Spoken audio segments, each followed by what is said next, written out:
Did you know one man in the Bible was secretly living two completely opposite lives at the same time? His name was Obadiah. He ran the household of King Ahab, one of the most wicked rulers Israel had ever seen. But behind closed doors, Obadiah was hiding 100 prophets in caves, feeding them bread and water, keeping them alive while Queen Jezebel hunted them down one by one. Then one day, Elijah appeared, and he asked Obadiah to do one thing: tell the king where he was. Obadiah froze, because he knew what Elijah did. He had seen it before.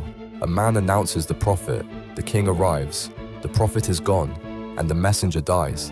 He looked at Elijah and broke down. You will get me killed. He had served a corrupt king without losing his soul. He had sheltered God's servants without losing his head. And now both worlds were colliding in a single moment. Two loyalties, one man, no way out. Sometimes faithfulness cost everything just to keep going.